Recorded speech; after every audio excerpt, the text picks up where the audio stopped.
I fell in love with my daughter's fiancé's father. At 66, when I thought romance and desire were closed chapters of my life, something happened that shattered every assumption I'd made about aging, about marriage, about myself. My name is Eleanor Wilson, and this is the story I never imagined I'd be telling. You know those moments that divide your life into before and after? For me, it wasn't the birth of my children, or my wedding day, or even the day I received tenure at Cornell. It was a stolen moment in the bathroom of the Wellington Hotel during my daughter Jessica's engagement party. A moment when Douglas Parker and I found ourselves alone and everything changed. But I'm getting ahead of myself. For 40 years, I'd been married to Richard. 40 years of shared tax returns, joint checking accounts, and Christmas cards signed the Wilsons. 4 decades of building what everyone called a successful marriage. We raised 2 accomplished children, maintained a lovely home in the suburbs of Boston, hosted dinner parties where guests commented on our obvious compatibility. We were the couple younger faculty members pointed to when discussing relationship goals. From the outside, we were perfect. The respected literature professor and the successful business executive. The couple who finished each other's sentences at department gatherings. The parents whose children both went to Ivy League schools. What no one saw, what I barely acknowledged myself, was how the substance of our marriage had slowly evaporated, leaving only the shell. Like one of those beautiful Victorian homes with an impeccable facade but crumbling foundations. Richard and I hadn't truly touched each other in years. I don't mean just physically, though that too had become rare and perfunctory. I mean that essential touch of souls, that recognition of another human being as more than just a familiar presence occupying the same space. We moved around each other with the choreographed precision of dancers who had rehearsed the same routine for so long they no longer needed to make eye contact. I had accepted this, more than accepted. I had convinced myself this was the natural evolution of a long marriage. The passionate love of youth giving way to companionable coexistence. Wasn't that what all the magazines said? What my mother had told me? Don't expect fireworks forever, Eleanor. Be grateful for stability. And I was grateful. I had a good life. A comfortable home in a tree-lined neighborhood. Financial security. Children who called regularly. Students who appreciated my insights into Jane Austen and Virginia Woolf. I had my garden, my book club, my volunteer work at the library. At 66, I had constructed a life that fit me like a well-worn sweater. Not exciting, perhaps, but comfortable and familiar. Then came Jessica's engagement to Nathan Parker. Mom, his parents are coming up from New York next weekend. I thought we could all have dinner at that new place in Cambridge. To meet before the engagement party planning starts? Jessica's voice on the phone was bubbling with excitement. My sensible, cautious daughter, who analyzed everything from job offers to breakfast cereals, had fallen head over heels for a young engineer she'd met at a conference. Of course, sweetheart. I'll tell your father. Is it just his parents? Or siblings too? I was already mentally reviewing my wardrobe, thinking about what would be appropriate for a first meeting with my future in-laws. Just his dad, actually. His mom passed away about 5 years ago. Cancer. Her voice softened. He's been on his own since then. Nathan says he threw himself into his architecture work after she died. Oh, how awful, I said, meaning it. Poor man, poor man. That's what I thought. A widower who had lost his wife too young, someone deserving sympathy. I pictured someone broken by grief, perhaps socially awkward after years alone. Someone I would need to make feel comfortable and welcome into our family. I could not have been more wrong about Douglas Parker. The restaurant Jessica chose was one of those new farm-to-table places, all exposed brick and Edison bulbs, with a menu that changed daily based on what was fresh at the farmer's market. Richard was running late, as usual. Some crisis at the office that couldn't possibly wait. I arrived alone, spotting Jessica and a young man who must be Nathan at a corner table.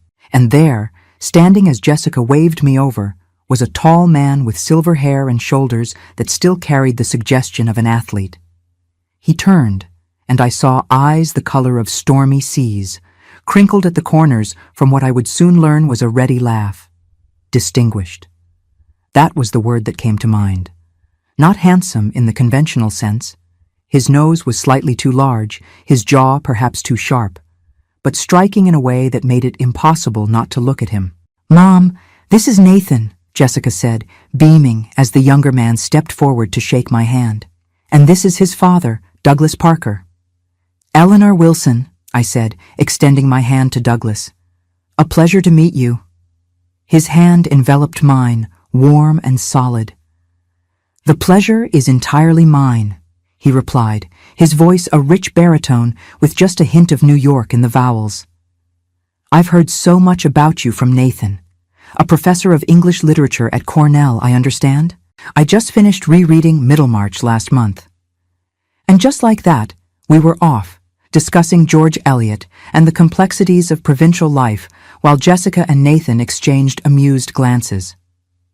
By the time Richard arrived, 20 minutes late and still checking his phone, Douglas and I had discovered a shared passion for 19th century novels, jazz music, and the paintings of Edward Hopper. "Sorry I'm late," Richard said, not sounding particularly sorry. He shook hands with Nathan and Douglas, ordered a scotch, and immediately turned the conversation to real estate values in Boston versus New York. I watched him from across the table, this man I'd been married to for 4 decades, and felt a strange detachment, as if I were observing a character in a play rather than my life partner. When had his voice become so monotonous to my ears? When had I stopped expecting him to ask about my day, my thoughts, my feelings? But more disturbing than these questions was the acute awareness I had of the man sitting beside me. The way Douglas leaned forward slightly when listening, the elegant movement of his hands as he spoke, the genuine interest in his eyes when he asked about my work. During a lull in the conversation, while Richard was explaining something about tax advantages to Nathan, Douglas leaned over and said quietly, "I noticed your reading glasses case has a quote from Mrs. Dalloway. She had the perpetual sense, as she watched the taxicabs, of being out, far out to sea and alone." I was startled, both that he had recognized the quote and that he had noticed such a small detail. "Yes, it was a gift from my graduate students when I received tenure. Appropriate for someone who teaches Virginia Woolf," he said. "Though I hope you're not as alone as Clarissa Dalloway." There was something in the way he said it, not flirtatious exactly, but attentive in a way I hadn't experienced in years, that sent a curious warmth through me. At 66, I felt a flutter in my stomach like a schoolgirl, and the sensation was so foreign, so unexpected, that I nearly laughed out loud. Instead, I took a sip of my wine and replied, "Well, I have my students and my books. They're excellent company, but not the same as a true meeting of minds, is it?" His eyes held mine for a moment longer than necessary, and I felt something shift, like tectonic plates moving imperceptibly beneath the surface of the earth. The evening continued, pleasant and unremarkable on the surface. We made plans for the engagement party at the Wellington Hotel. We discussed potential wedding dates. We shared dessert, a chocolate torte that Douglas and I both agreed was a bit too sweet.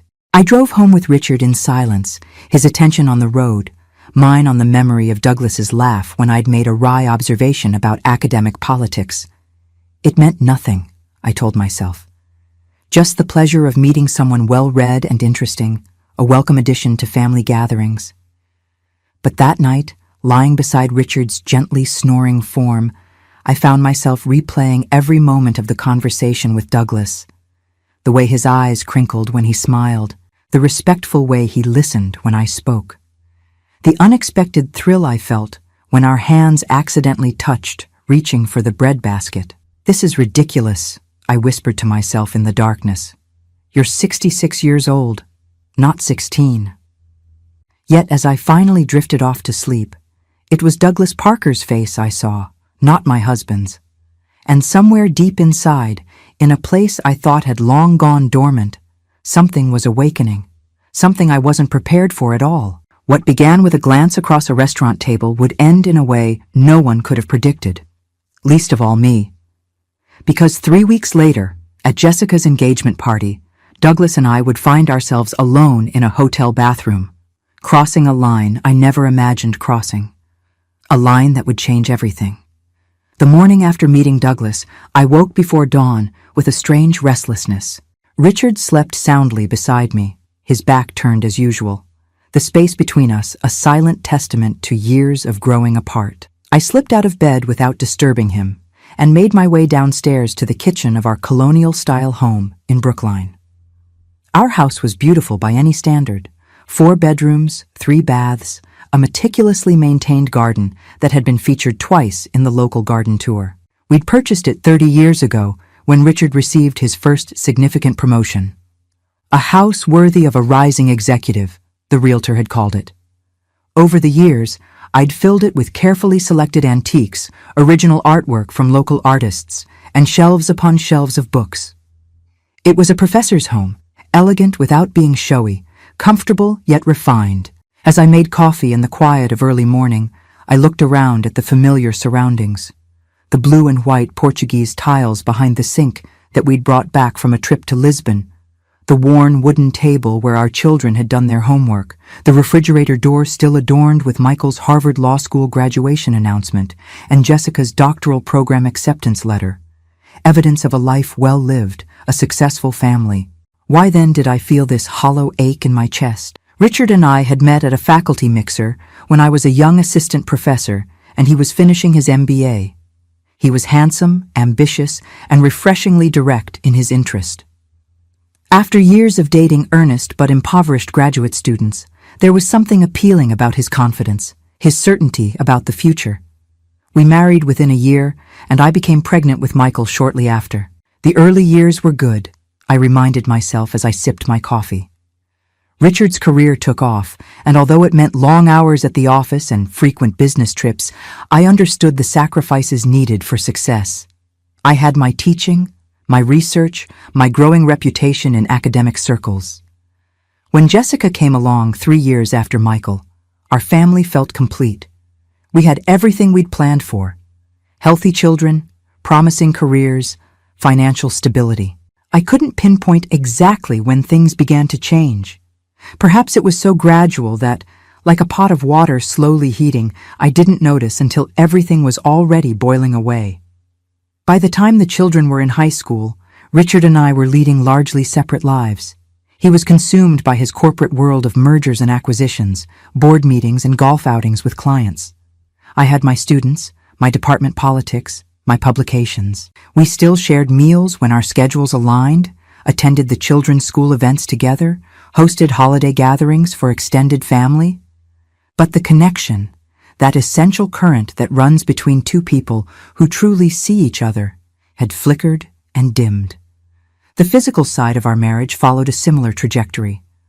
What had once been passionate, if somewhat conventional, became routine, then infrequent, then practically non-existent. I couldn't remember the last time Richard had touched me with real desire, or I him. We slept in the same bed out of habit, our bodies careful not to cross the invisible line down the middle of the mattress. I had accepted this erosion as the natural course of things. After all, many of my friends' marriages had followed similar paths. Caroline from the English department complained about her husband's snoring and how they now preferred separate bedrooms. Margaret from art history joked about retirement sex. Like retirement funds, you put a little away now for later, but you don't touch it until you're old.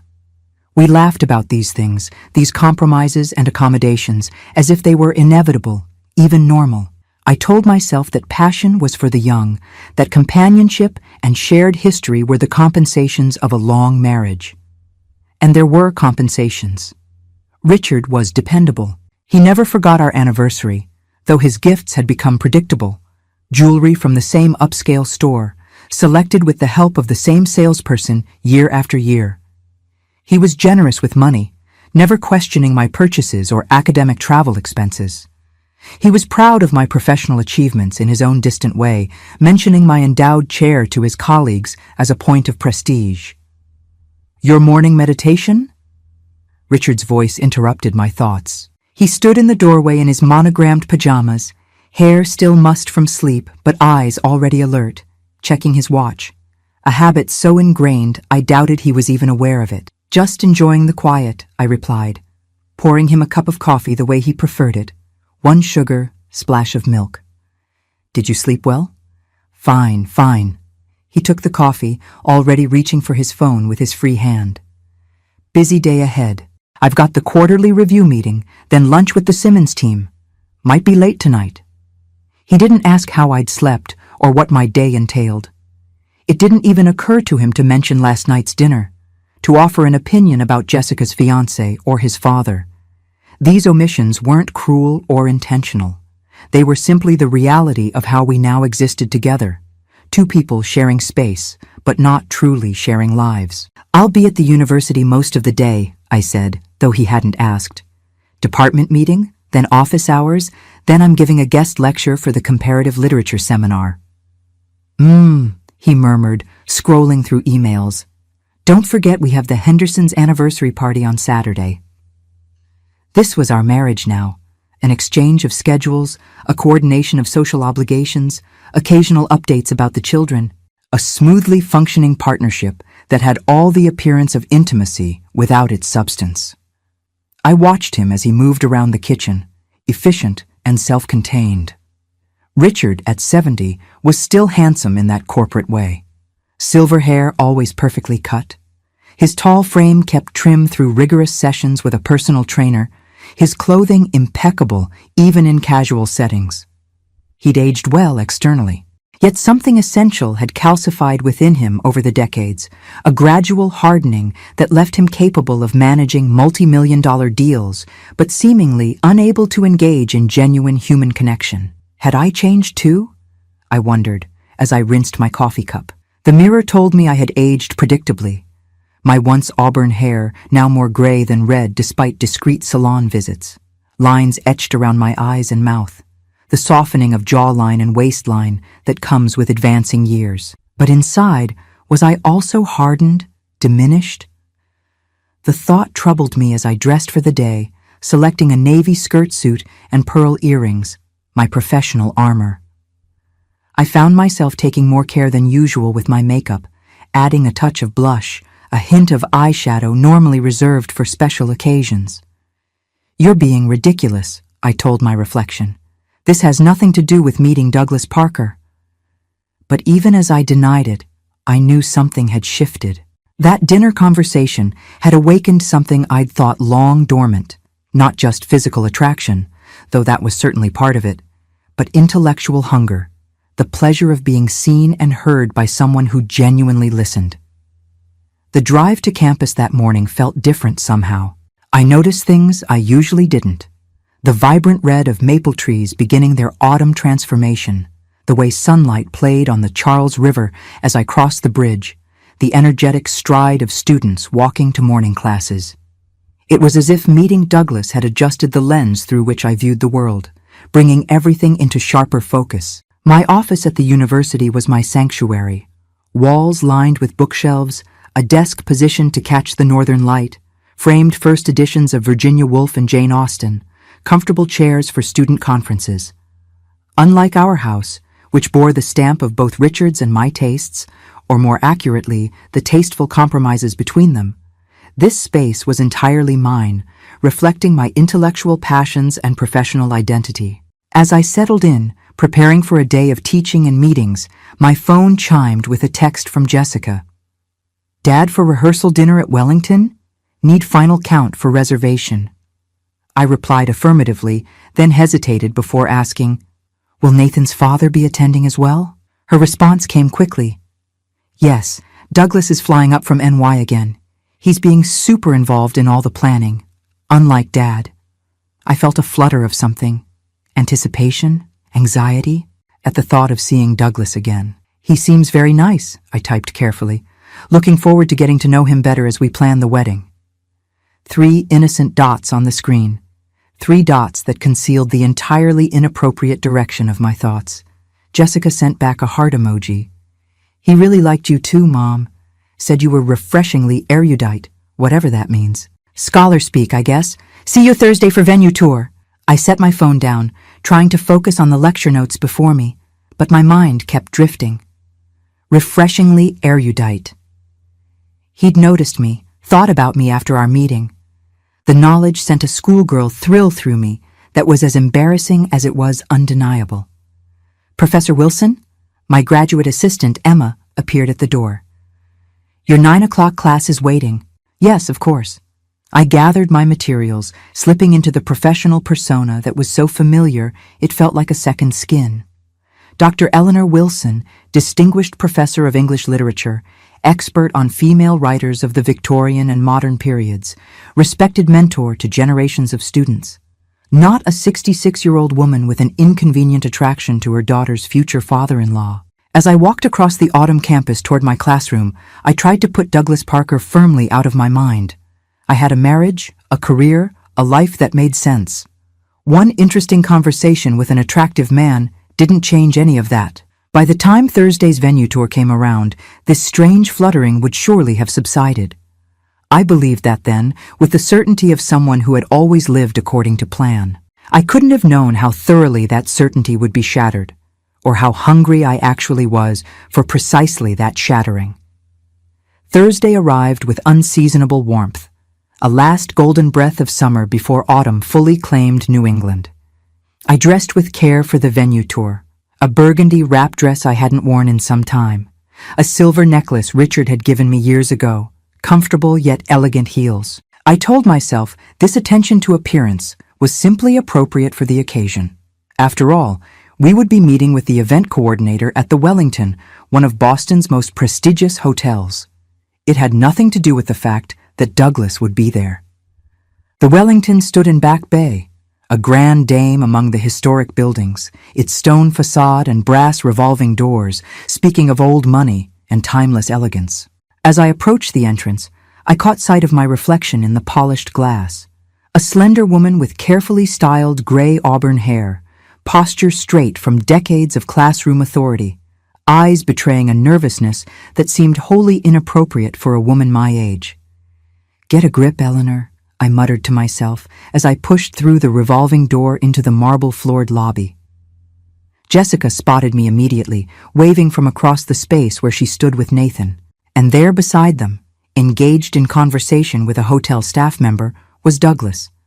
He wore a charcoal suit that fit his tall frame perfectly, no tie, the top button of his crisp blue shirt undone in a way that somehow balanced formality and ease.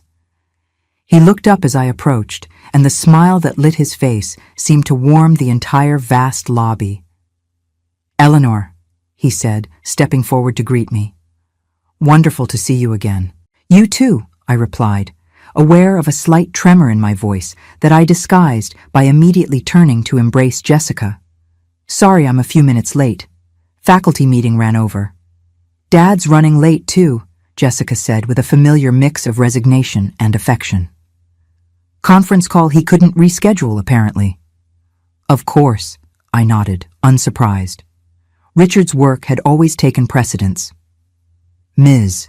Winters, the event coordinator, was just showing us the main ballroom options," Douglas explained, gesturing toward the elegant young woman beside him. "Though I've been lobbying for a look at the rooftop garden as well. The view of the Charles at sunset is spectacular." "You've stayed here before?" I asked. "Several times for architecture conferences. The building itself is a landmark, Beaux-Arts style, completed in 1903.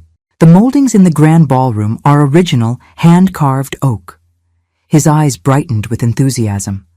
"I'm boring you with architectural details, aren't I?" "Not at all," I said truthfully. "I love historical buildings, the stories they contain." "Dad's obsessed with old buildings," Nathan interjected with good-natured eye-rolling. "Can't take him anywhere without getting a complete structural and historical analysis." "Occupational hazard," Douglas laughed. "Once you start seeing the bones of buildings, you can't unsee them." Ms. Winters cleared her throat gently. "Shall we begin the tour? We can start with the grand ballroom and work our way up to the rooftop garden." As we followed her across the lobby toward a sweeping staircase, Douglas fell into step beside me. "How has your week been?" he asked. Such a simple question, yet I couldn't remember the last time Richard had asked it with genuine interest. "Busy but good. I'm teaching a new seminar this semester on female modernist writers beyond Woolf. Juna Barnes, Jean Rhys, Elizabeth Bowen. Bowen, The Death of the Heart is extraordinary. That opening scene in the park has stayed with me for decades. His eyes were animated with authentic interest. I looked at him in surprise. You've read Elizabeth Bowen? Is that so shocking? A smile played at the corners of his mouth. Most men I know haven't, that's all. Especially men outside academic circles. I had an English professor mother who believed in a well-rounded education, he explained, and architecture school taught me to appreciate all forms of design, including the way a skilled novelist designs and constructs a narrative. Our conversation continued as we toured the hotel's event spaces. The grand ballroom was indeed impressive, with soaring ceilings, crystal chandeliers, and the exquisite oak moldings Douglas had mentioned. The Wellington suite offered a more intimate setting with panoramic windows. Throughout, Douglas asked insightful questions about capacity, acoustics, lighting options, practical concerns that showed his professional eye for detail. Jessica and Nathan moved ahead with Ms. Winters to discuss catering options, leaving Douglas and me slightly behind as we climbed the final staircase to the rooftop garden. "How are you feeling about all this wedding planning?" he asked quietly. "It must be emotional, seeing your daughter take this step." The question caught me off guard with its perceptiveness. "It is," I admitted. "Joyful, of course, but also strange. It makes you reflect on your own choices, your own path." He nodded, understanding in his eyes. "I've been having similar thoughts. Watching Nathan commit to someone makes me think about my own marriage, the years with Catherine." His voice held a gentle sorrow when he spoke his late wife's name, but not the raw grief I had expected. 5 years was long enough, I supposed, for the sharpest edges of loss to soften. "Were you happy?" I asked, then immediately regretted the intrusion. "I'm sorry, that's far too personal a question." "No, it's a fair one." He paused at the landing, turning to face me. "Yes, we were happy, though not without our struggles. Catherine was brilliant, passionate about her work as a pediatric surgeon. She saved countless children's lives, but her schedule was brutal, and there were years when we barely saw each other." "That sounds familiar," I said with a rueful smile. "Corporate husband?" he guessed. "Is it that obvious? Let's just say I recognize the signs, the separate worlds, the parallel lives." His gaze was gentle, knowing. "Nathan mentioned your husband is some kind of executive? CFO at Wellington Financial. No relation to the hotel," I added with a small laugh. "Richard's brilliant with numbers, with strategy. He's built an impressive career." "But?" Douglas prompted softly. I hesitated, surprised at how easily this near stranger had detected the unspoken qualification in my words. "But his work has always been all-consuming. Even now, approaching retirement, he's constantly in meetings, on calls, traveling, leaving you on your own quite a bit, I imagine." "I've had my work too," I said, not wanting to sound like a neglected wife. "The university, my students, my writing. Still," Douglas said as we resumed climbing, "there's a difference between choosing solitude and having it imposed by circumstance." The observation was so accurate, so aligned with thoughts I'd barely articulated even to myself, that I felt momentarily exposed, as if he could see through the careful facade I'd constructed over decades. We emerged onto the rooftop garden, and the view momentarily stole my breath. Boston spread before us, the Charles River a silver ribbon winding between stately buildings and autumn-touched trees. The late afternoon sun gilded everything in warm light. "Worth the extra flight of stairs, isn't it?" Douglas said, coming to stand beside me at the stone balustrade. He was close enough that I could detect his cologne, something subtle with notes of cedar and bergamot. "Absolutely," I agreed, trying to focus on the view rather than his proximity. "Jessica would make a beautiful bride in this setting." "Nathan would be one lucky groom," he replied. But when I glanced up, I found he wasn't looking at the view or imagining the wedding. He was looking at me, with an expression that made my heart flutter in a way it hadn't in decades. "There you are!" Jessica's voice broke the moment as she and Nathan joined us on the terrace. Isn't it perfect? I'm thinking ceremony here at sunset, then dinner and dancing in the grand ballroom. It's lovely, sweetheart, I said, grateful for the interruption and the chance to collect myself. The venue tour concluded with a discussion of available dates and deposit requirements. As we prepared to leave, Richard finally arrived, offering perfunctory apologies and immediately engaging Ms. Winters in questions about contract terms and cancellation policies. Always the financial mind, Douglas observed quietly as we watched Richard and the coordinator. He wants to make sure Jessica gets the best deal, I said, feeling oddly defensive. Douglas's eyes met mine. There are different kinds of presents, Eleanor. Physical attendance is just one form. Before I could respond to this gentle but pointed observation, Jessica approached with a suggestion for dinner. Since we're all finally here, why don't we grab something to eat? There's a great restaurant just around the corner. Richard checked his watch, that perpetual gesture, and shook his head. I've got a conference call with Tokyo at 8. Rain check? The disappointment on Jessica's face was quickly masked, but I saw it, and I knew Douglas did too. Of course, Dad. Another time. I should get going as well, I said, suddenly needing space to process the conflicting emotions of the afternoon. I have student papers to grade tonight. Are you sure, Mom? It's just pasta. Another time, sweetie, I promised, kissing her cheek. Douglas walked with me to the lobby as Richard made his goodbyes to the children and Ms. Winters. Would you like me to hail you a cab? He offered. Thank you, but I drove. My car's in the garage next door. I'll walk you then, he said simply. The short walk through the hotel's side entrance to the parking structure was quiet, but not uncomfortably so. When we reached my car, I turned to thank him and found him studying me with those perceptive gray eyes. I enjoyed talking with you today, Eleanor, he said. It's refreshing to have a conversation that goes beyond wedding centerpieces and seating arrangements. I enjoyed it too, I admitted, keys clutched perhaps too tightly in my hand.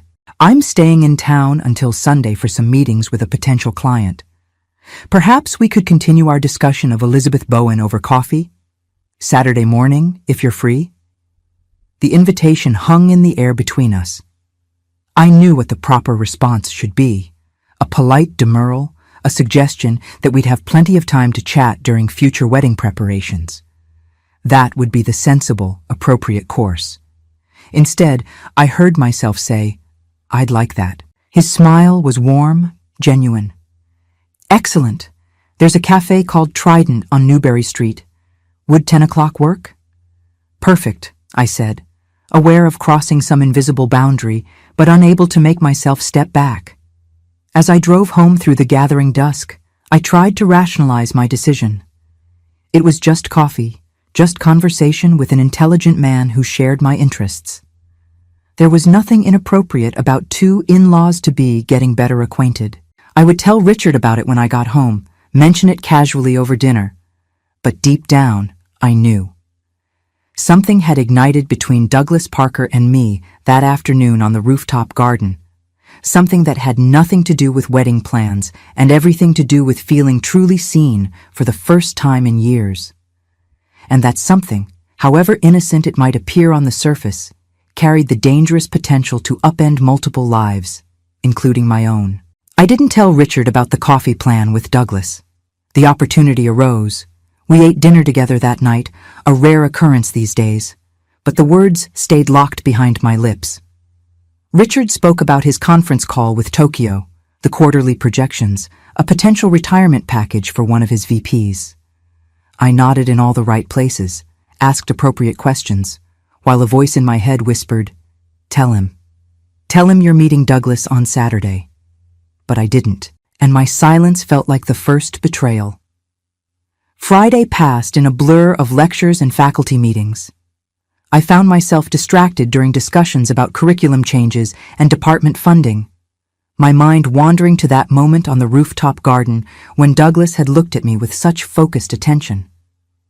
During my office hours, a graduate student had to repeat her question about thesis revisions when I failed to respond the first time.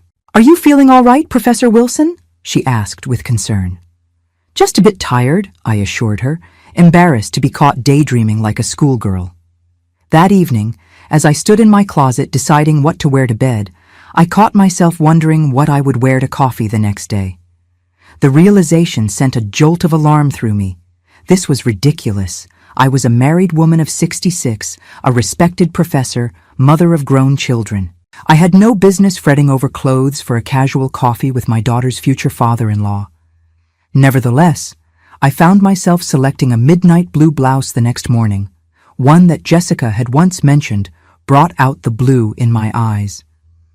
I paired it with well-tailored gray slacks and a silver pendant necklace, casual but elegant.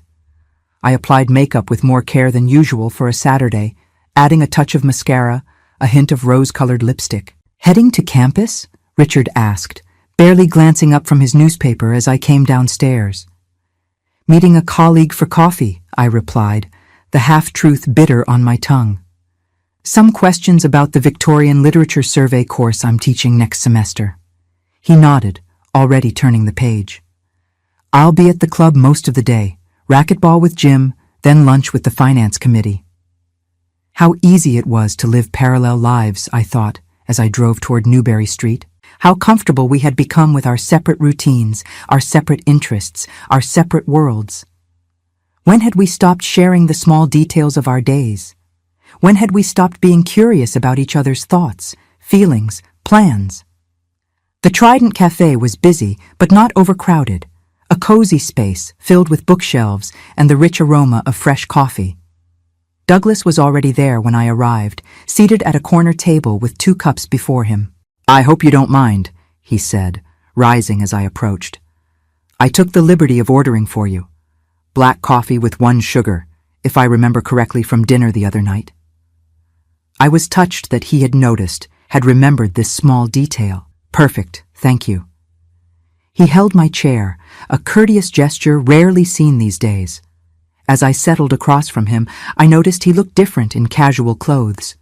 Dark jeans, a forest green sweater over a button-down shirt, leather boots. Less formal than the business attire I'd seen him in before, but no less distinguished. If anything, the relaxed clothing emphasized his natural elegance. You look lovely today, he said, his eyes warm with appreciation, but not intrusive. Thank you. I felt a blush rising to my cheeks and quickly changed the subject. Have you had a productive few days in Boston? Very. The potential client is interested in renovating a historic building in Beacon Hill, right up my alley. And of course, any time spent with Nathan is a bonus. He seems so happy with Jessica. She's happy too, I said sincerely. Happier than I've seen her in a long time. It's a wonderful thing to see our children find their match, isn't it? There was genuine joy in his voice, but also a hint of something else, perhaps wistfulness. Catherine would have loved Jessica. She always wanted a daughter. Nathan speaks very highly of her, I said gently. She must have been a remarkable woman. She was. His expression softened with memory. Dedicated, brilliant, compassionate. The perfect mother for Nathan. He paused, taking a sip of his coffee. But I've learned that people can be perfect for certain roles in our lives while still not being completely perfect for us. The statement hung in the air between us, laden with implications. I found myself unable to meet his eyes, instead focusing on my coffee cup. I'm sorry, he said after a moment. That was perhaps too personal a reflection. No, it's all right. I looked up at him. I understand what you mean. We build these lives, these partnerships, based on who we are at 25 or 30. And then we grow and change, but the structures we've built don't always change with us. He leaned forward slightly, his gaze intent. Exactly. Catherine and I made a good life together, raised a wonderful son. I loved her deeply, and mourned her just as deeply. But in the years since she's been gone, I've had time to reflect on our marriage with more perspective. And what have you concluded? I asked, genuinely curious. That love takes many forms. That compatibility in youth doesn't always translate to compatibility in later years. That two good people can build a good life together without necessarily fulfilling each other completely. He paused. Am I making any sense, or just rambling like a maudlin widower? I laughed softly. You're making perfect sense. More than you know. Your turn, he said, his eyes gentle but penetrating. 40 years with Richard, the successful executive and the distinguished professor. The perfect power couple, at least on paper. We've had a good life, I said automatically, the standard response whenever anyone inquired about my marriage. I don't doubt that for a moment, Douglas replied, but that's not what I asked. I stared at him, caught off guard by his perceptiveness and his directness. No one ever questioned the pat answers, the social scripts we all followed. No one ever pushed past the veneer of contented, long-term marriage. It's complicated, I finally said. We built exactly the life we planned to build. Successful careers, beautiful home, accomplished children. On paper, as you said, it's perfect. And off paper? I looked down at my hands, the gold band that had encircled my finger for 4 decades, gleaming dully in the cafe's warm light. Off paper, there's a distance that has grown over the years. A silence that started as comfortable and gradually became empty. The admission felt both terrifying and liberating, putting into words the feelings I had barely acknowledged even to myself. Does Richard know how you feel? I shook my head. We don't really talk about feelings anymore.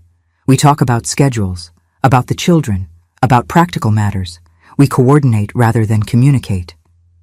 That sounds lonely, Douglas said softly. The simple observation, spoken with such understanding, brought unexpected tears to my eyes. I blinked them back, determined not to become emotional in a public cafe. I'm sorry, he said immediately. I didn't mean to upset you. You didn't, I assured him, managing a smile. It's just, no one has asked me these kinds of questions in a very long time. I'm not sure I've even asked them of myself. He nodded, understanding without need for further explanation. Let's talk about something else. Tell me about your work, the female modernists beyond Woolf that you mentioned. Grateful for the change of subject, I began describing my current research project, an examination of how women writers of the early 20th century navigated the tension between tradition and modernity, between societal expectations and personal freedom. As I spoke, I felt myself relax, energized by discussing ideas that mattered to me with someone who seemed genuinely interested. Our conversation flowed effortlessly from literature to architecture, from academic politics to travel experiences, from music to art. We discovered shared tastes in jazz and French cinema, a mutual dislike of reality television and processed food, a common habit of reading poetry before bed. Each revelation, however small, felt like uncovering a precious stone, unexpected, delightful, valuable. 2 hours passed in what felt like minutes. When I finally glanced at my watch, I was shocked to see it was nearly 1 o'clock. I've kept you far too long, Douglas said, noticing my surprise. Time seems to behave differently in your company, Eleanor. The way he said my name, with a hint of lingering on the first syllable, as if savoring it, sent a small shiver through me. I've enjoyed our conversation, I said truthfully. As have I. He hesitated, then added, would it be too forward to suggest we might do this again? Perhaps next time I'm in Boston for wedding planning? The proper answer was clear. This had been pleasant, but should remain a one-time occurrence. Any further one-on-one meetings would be crossing a line, especially given the strange attraction I couldn't deny feeling toward him. Yet once again, I heard myself giving a different answer than propriety dictated. I'd like that. His smile illuminated his entire face. I'm glad. As he walked me to my car, his hand briefly touched the small of my back, a gesture so slight it could have been accidental, yet it sent warmth spreading through me like brandy on a cold night. Safe drive home, Eleanor, he said, opening my car door for me. Thank you for making my Saturday infinitely more interesting than client meetings. Thank you for the coffee. And the conversation. Driving home, I felt a curious mixture of elation and guilt. Nothing inappropriate had happened. We'd simply had coffee and conversation in a public place. Yet I knew in my heart that something had shifted, some boundary had been crossed. Not in actions, but in possibilities. I had felt more alive, more seen, more engaged in those 2 hours than I had in years. And that realization was both thrilling and terrifying. Because what did it say about the life I had built with Richard? What did it say about the choices I had made, the compromises I had accepted, the silence I had learned to live with? More importantly, what would happen now? The 3 weeks between my coffee with Douglas and Jessica's engagement party unfolded in a strange haze of anticipation and guilt. We exchanged a few innocent texts. He sent a photo of a first edition Elizabeth Bowen he'd found in a New York bookshop. I shared an article about Beaux-Arts architecture I'd come across in my research. Each message was perfectly appropriate, yet charged with unspoken meaning, at least on my end. Richard noticed nothing, of course. He was consumed with a potential merger at work, coming home late and leaving early, his mind perpetually elsewhere even when his body was present. When he asked about wedding preparations, it was with the distracted air of someone fulfilling a social obligation rather than genuine interest. "Everything's on track," I told him during one of our brief dinners together. "Jessica has chosen the Wellington for both ceremony and reception. The engagement party is there next Saturday." He nodded, making a note in his phone calendar. "Black tie?" "Cocktail attire. Jessica wanted something elegant but not overly formal."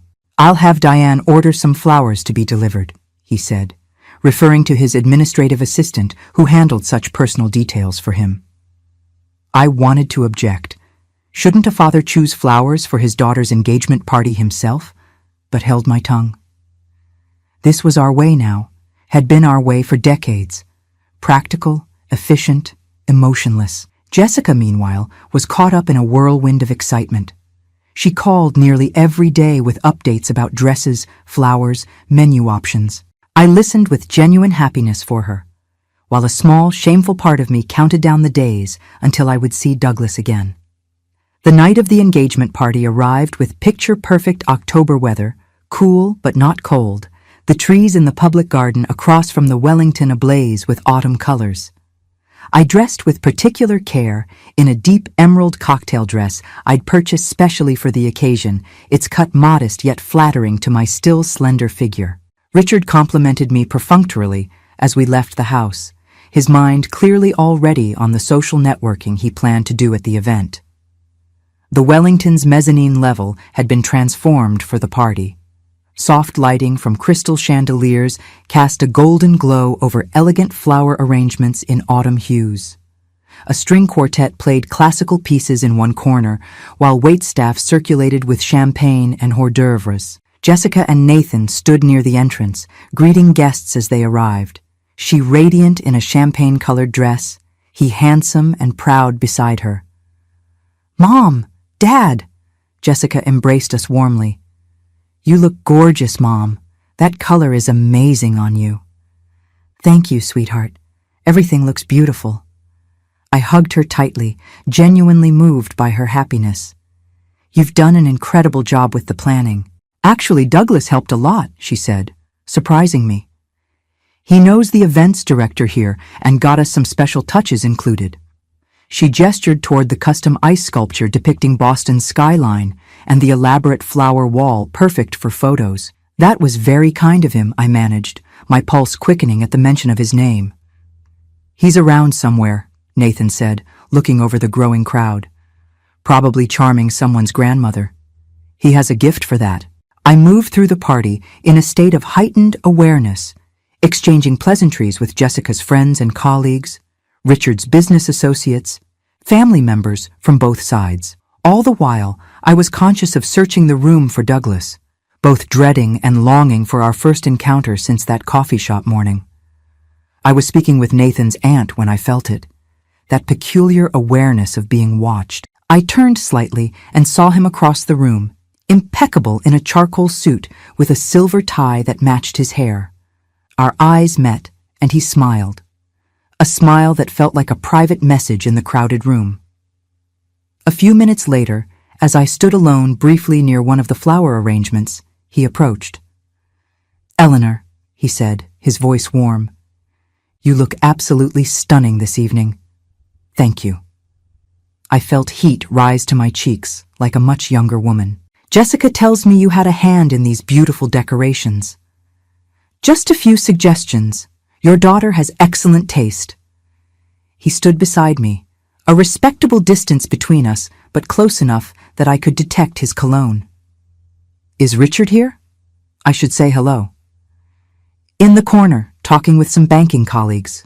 I gestured toward my husband, deep in conversation with three men in nearly identical suits. Douglas nodded, a knowing look in his eyes. Still working, even at his daughter's engagement party. "That's Richard," I said, unable to keep a hint of resignation from my voice. "And how have you been, Eleanor? Our text exchanges have been a bright spot in my otherwise mundane weeks." "For me as well," I admitted quietly, looking down at my champagne flute. "Though I've felt somewhat conflicted about them." "Because you're married," he stated simply. "Yes, I understand." He paused, his expression serious. "I would never want to cause you discomfort or compromise your principles, Eleanor. If you prefer, we keep our interactions strictly related to wedding planning. I'll respect that completely." The graceful offer touched me deeply. "That's very considerate of you. But," he continued, his voice lowering slightly, "I would be less than honest if I didn't tell you that I find myself thinking about you far more than is appropriate for my son's future mother-in-law." The candid admission sent a shock through me.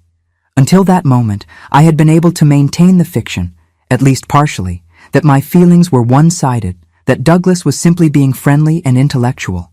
Now, with those words hanging between us, the pretense was impossible. "I don't know how to respond to that," I said honestly.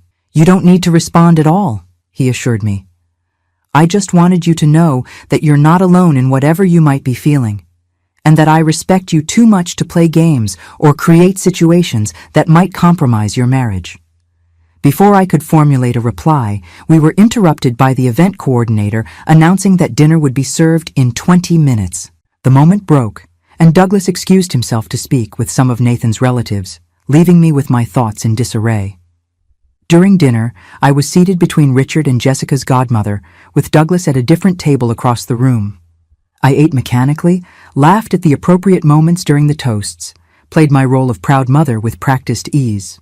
Yet all the while, I was acutely conscious of Douglas's presence, of the occasional glances we exchanged across the crowded room. After dinner came dancing. Richard, predictably, begged off. 2 left feet, he joked to those nearby, though the truth was, he simply had no interest. He retreated to the bar with his business associates, leaving me to watch as Jessica and Nathan took to the floor for the first dance. I stood at the edge of the dance area, genuinely moved by the sight of my daughter in the arms of the man she loved, their faces alight with joy and promise. This was what marriage should be, I thought. This radiance, this certainty, this deep connection. "They look happy, don't they?" Douglas appeared beside me, his expression soft as he watched his son. "Very," I agreed. "Would you care to dance, Eleanor?" he asked after a moment. "Purely ceremonial, of course. The mother of the bride and father of the groom. People would expect it." It was a plausible excuse, one that would raise no eyebrows. Still, I hesitated. "I'm not sure that's wise." "Probably not," he acknowledged with a small smile. "But then, wisdom is sometimes overrated, isn't it?" Something in his tone, a gentle challenge perhaps, or an invitation to step outside the careful boundaries of my life, made me nod. One dance. He led me onto the floor as the quartet began a waltz. His hand at my waist was warm, respectful, yet I felt the contact like an electric current. We moved together with surprising ease, as if our bodies recognized a rhythm our minds were still grappling to understand. "You're a beautiful dancer," he said. "Thank you. It's been a while since I've had the opportunity." "Richard doesn't dance?" I shook my head. "He used to, early in our marriage. At faculty events, charity galas. But not for many years now. His loss, Douglas said simply. We continued in silence for a moment, the music flowing around us, other couples moving nearby. Yet I felt as if we were somehow alone in our own private world. I should apologize for what I said earlier, Douglas finally spoke. It was inappropriate. It was honest, I countered, and I've had enough politeness and appropriate behavior to last a lifetime. The words surprised me as much as him. Where had that come from? That wasn't Eleanor Wilson, respected professor and devoted wife of 40 years. Yet it felt true, deeply, undeniably true. The waltz ended, and propriety dictated we should part. Instead, Douglas kept hold of my hand as another, slower song began. "One more?" he asked, his eyes holding mine. I nodded, unable to voice the yes that would make this deliberate choice rather than mere acquiescence. We resumed our dance, closer now, his hand slightly firmer at my waist. I was conscious of my breathing, of the subtle cologne he wore, of the way his gray eyes never left mine. "I need some air," I said suddenly, feeling overwhelmed by his proximity, by my own confusing emotions. "Of course." He immediately led me toward the French doors that opened onto a small balcony overlooking the public garden. The night air was cool and refreshing after the warmth of the ballroom. I moved to the stone railing, taking deep breaths, trying to center myself. Douglas stood nearby, giving me space, yet I was acutely aware of his presence. "I'm sorry," I said after a moment. "This is all very confusing." "I know." He moved closer, not touching me but near enough that I could feel the warmth radiating from his body. "For me too." I turned to face him, finding his expression serious, intent. "What are we doing, Douglas?" "I don't know," he admitted. "I only know that from the moment I met you, I felt something I haven't felt in years, a connection, a recognition." "I'm married," I whispered. "I know," he repeated, his voice gentle, "and I would never ask you to—" The balcony door opened, voices spilling out as a laughing couple emerged, then retreated upon seeing the space already occupied. "Perhaps we should go back inside," I suggested, suddenly aware of how our private conversation might appear to others. Douglas nodded, but as we turned toward the door, he touched my arm lightly. "There's a small reading room off the main corridor, less crowded. We could continue our conversation there." I knew I should decline, should return to the party, to Richard, to my proper place as mother of the bride. The sensible Eleanor, the Eleanor I had been for decades, would do exactly that. Instead, I heard myself say, "Lead the way." The reading room was a small, elegant space lined with bookshelves, the kind of room where hotel guests might retreat with a novel or newspaper, though tonight it stood empty, the engagement party having taken over the main event spaces. A single lamp cast a warm glow over leather armchairs and a small writing desk. Through the windows, city lights twinkled against the darkening sky. Douglas closed the door behind us, not completely, but enough to muffle the sounds of the party. Music, laughter, clinking glasses, creating a cocoon of quiet that felt both comforting and dangerous. "We shouldn't be here," I said, even as I moved further into the room. "Probably not," he agreed, maintaining a respectful distance. "But I think we need to address what's happening between us, Eleanor. Ignoring it doesn't seem to be working." I sank into one of the armchairs, suddenly weary from the emotional tension I'd been carrying for weeks. "And what exactly is happening between us? Two mature adults developing a friendship? An inappropriate attraction? A midlife crisis?" He smiled at my attempt at humor, settling into the chair opposite mine. "I don't think there's a simple label for it. All I know is that since I met you, I've been more awake, more alive, finding myself thinking about you at odd moments, looking forward to your texts, imagining conversations we might have." His honesty disarmed me. "I've felt the same," I admitted quietly, "and it terrifies me. Because of Richard. Because of Richard. Because of Jessica and Nathan. Because of my entire life that's built on certain choices, certain commitments." I twisted my wedding band unconsciously, and because it's 66, I thought I was beyond this, whatever this is. Desire? He suggested gently. Connection? The recognition of a kindred spirit? I looked up at him, at the understanding in his eyes, and felt something inside me crumble, some wall I'd built around my emotions over decades of practiced restraint. All of those things, I whispered, and it makes no sense.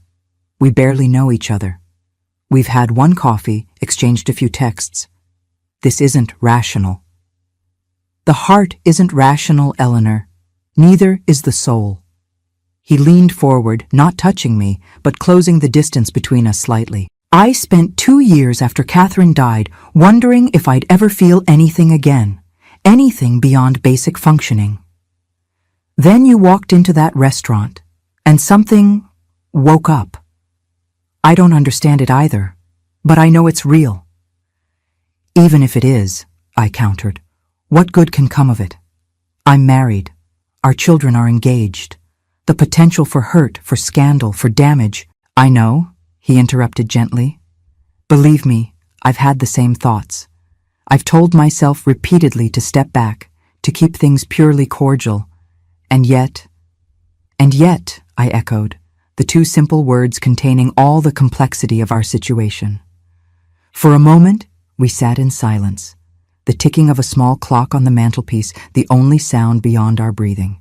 Through the partially open door came strains of music from the party, our children's party, a reminder of all the lives intertwined with ours, all the responsibilities we carried. Tell me about your marriage, Eleanor, Douglas finally said, not the surface version, the truth.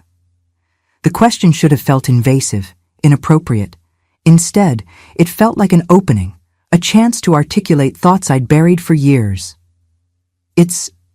I searched for the right words. It's like a well-crafted novel with no emotional core. All the elements are there, structure, characters, setting, but the heart is missing. I paused, surprised by my own analogy. Richard and I built exactly the life we planned to build. Successful careers, beautiful home, brilliant children. It all looks perfect from the outside. And from the inside? From the inside, it's empty. The admission felt like betrayal, yet also like liberation. We haven't truly connected in years, maybe decades. We occupy the same space, but live in separate worlds. Have you tried to change that? His question held no judgment, only gentle curiosity. At times. Early on, when I first noticed the distance growing, I remembered those attempts, suggesting vacations together, date nights, marriage counseling once. Richard didn't see a problem. We were both busy with our careers, raising children. The distance seemed functional to him, efficient. And gradually you accepted that. Yes. The simple admission carried the weight of years of compromise, of lowered expectations, of resigned acceptance. I focused on my work, my students, my writing. I told myself it was normal, that passion fades, that companionship and shared history were enough. And were they? His eyes held mine, gentle but unwilling to let me hide behind comfortable fictions. No, I whispered, the word barely audible. But admitting that felt like failing somehow, like betraying the choices I'd made, the life I'd built. Douglas nodded, understanding evident in his expression. After Catherine died, I found myself looking back on our marriage with new clarity. We loved each other deeply, but there were parts of ourselves we never shared, spaces we never bridged. I wondered if that's just the nature of long relationships, that certain disconnections are inevitable. And what conclusion did you reach? That perhaps they're common, but not inevitable. He smiled sadly. But by then, of course, it was too late to bridge those gaps with her. We sat with that thought for a moment, the poignancy of his realization hanging in the air between us. What are you looking for, Douglas? I finally asked, needing clarity, needing to understand what was happening before it carried us any further. He considered the question carefully. I'm not looking to disrupt your marriage, Eleanor. I'm not plotting to steal you away or create some dramatic upheaval. That's not who I am. Then what? I'm drawn to you. Intellectually, emotionally, yes, physically too. His honesty was both disarming and refreshing. I find myself wanting to know you, to understand you, to spend time with you. Beyond that, I don't know. I haven't planned that far ahead. The answer both relieved and disappointed me. Part of me, the reckless, hungry part I barely recognized, wanted him to declare something more definitive, more sweeping. The more rational part was grateful for his restraint, his respect for the complexities of our situation. And what about you, Eleanor? What are you looking for? The question caught me off guard. What was I looking for? I hadn't allowed myself to consider that, too focused on what I shouldn't want, shouldn't feel, shouldn't do. I don't know, I admitted. I feel as if I've woken up from a long sleep, and everything looks different. I'm not sure what I want, but I know that being with you, talking with you, connecting with you, makes me feel alive in a way I haven't in years. His expression softened at my words, something like tenderness mixed with desire in his eyes. That's enough for now, isn't it? To recognize that connection without needing to define where it leads? Perhaps, I conceded, though a lifetime of careful planning, of knowing exactly where each step would lead, made such uncertainty discomforting. A burst of laughter from the hallway reminded us of the world beyond this quiet room, the engagement party, our children, my husband, our responsibilities. We should go back, I said reluctantly. People will notice our absence. You're right. He stood, offering his hand to help me from my chair. I hesitated for a moment before taking it, knowing that even this simple touch represented another boundary crossed. His hand was warm, strong, the contact sending a current of awareness through me. As I rose, we stood closer than we had before, close enough that I could see the varying shades of gray in his eyes, the slight crease between his brows, the way his silver hair waved slightly at his temples. Eleanor, he said softly, my name a question and a statement all at once. What happened next occurred with the dreamlike quality of events that seemed simultaneously inevitable and impossible. His free hand rose to gently touch my cheek, a whisper of contact that somehow conveyed more intimacy than any embrace. I should have stepped back, should have politely established distance, should have reminded him and myself of all the reasons this couldn't happen. Instead, I remained perfectly still, my eyes holding his, my heart racing with an excitement I hadn't felt in decades. Time seemed suspended, the moment stretching into a crossroads where multiple futures diverged based on what would happen next. Then, with a gentleness that nearly broke my heart, Douglas leaned forward and brushed his lips against mine. The kiss was brief, tentative, a question more than a demand. Yet in that fleeting contact, something profound shifted within me, as if a key had turned in a lock I hadn't known existed, opening a door to feelings, possibilities, hungers I had long ago relegated to the past. He drew back, studying my reaction, his expression a mixture of wonder and concern. I'm sorry, he began. I shouldn't have. Don't apologize, I whispered, surprising myself with the steadiness in my voice. Please, don't apologize for that. A small smile touched his lips, relief and pleasure mingling in his eyes. We should rejoin the party, he said, though his tone suggested the last thing he wanted was to return to the crowd, to pretend we were merely cordial in-laws to be. Yes, I agreed, smoothing my dress, checking that my hair was still in place. You go first. I'll wait a few minutes. He nodded, understanding the need for discretion. At the door, he paused, looking back at me with an expression I would carry with me for days afterward. Tender, questioning, hopeful. Until next time, Eleanor, he said softly. And then he was gone, leaving me alone with the thundering of my heart and the knowledge that my life had just veered onto a path I had never anticipated. The days following Jessica's engagement party passed in a strange haze of conflicting emotions. Outwardly, my routine remained unchanged. Lectures to deliver, department meetings to attend, student papers to grade. I moved through these familiar motions with practiced ease, while my mind continually circled back to that moment in the reading room, to the gentle pressure of Douglas's lips against mine, to the awakening I had felt in that brief contact. I hadn't heard from him since the party, a silence I found both relieving and disappointing. Perhaps he had thought better of our interaction, recognized the potential complications, and decided to step back. The rational part of me knew this would be for the best. The newly awakened part ached at the possibility.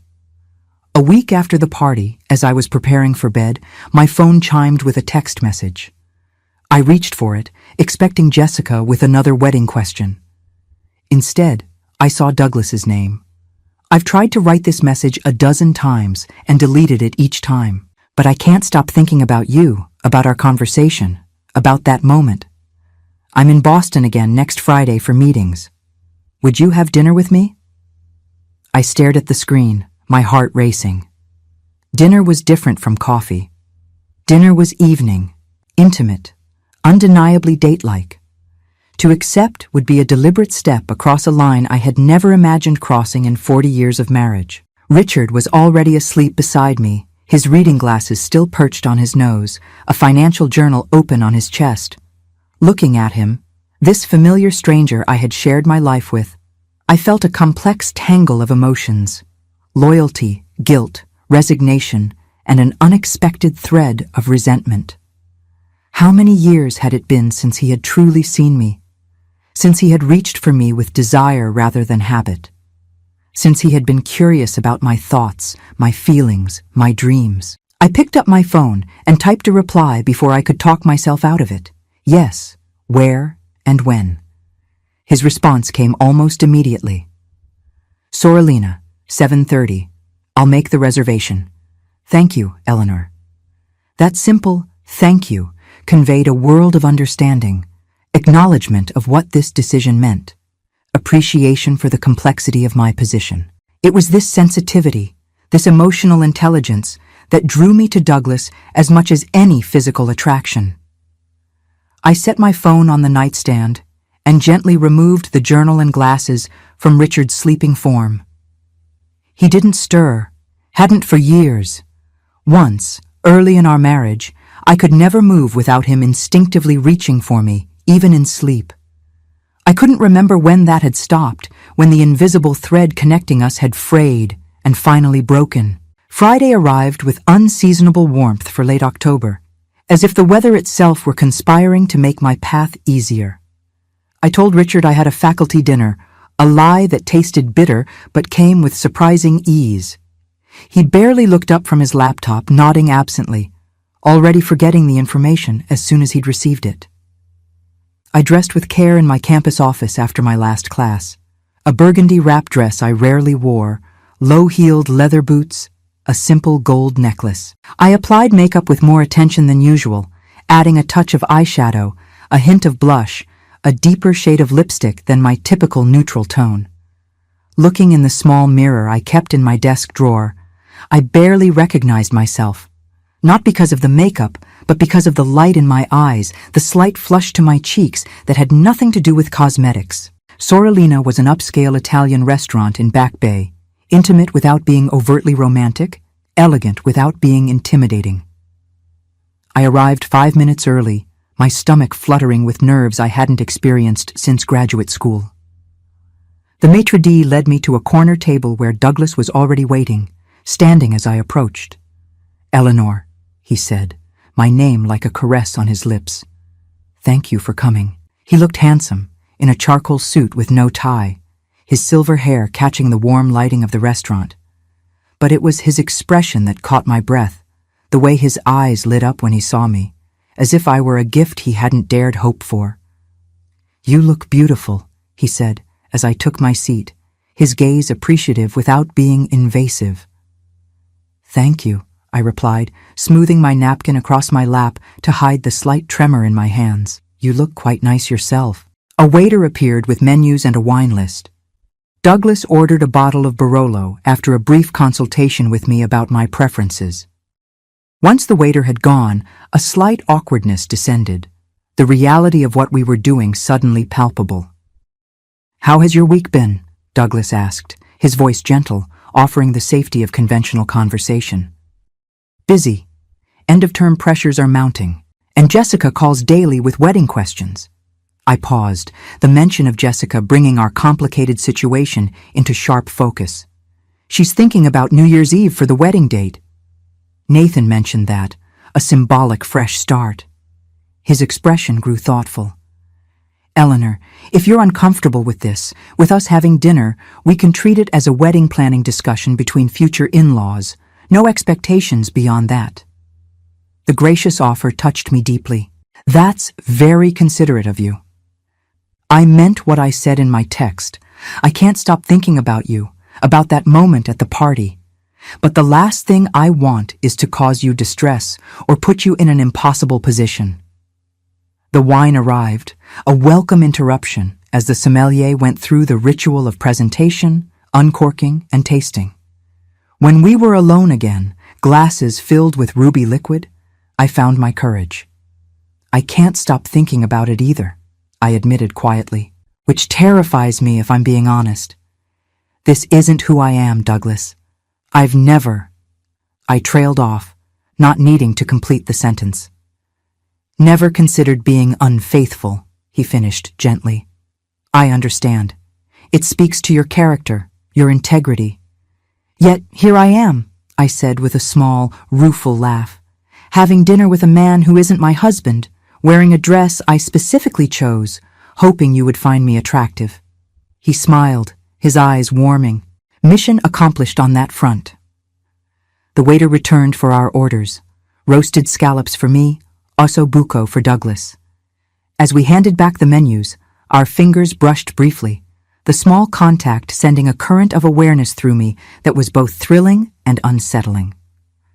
Tell me something you've never told anyone, Douglas said once we were alone again, his tone shifting to something more intimate. I considered the unusual request.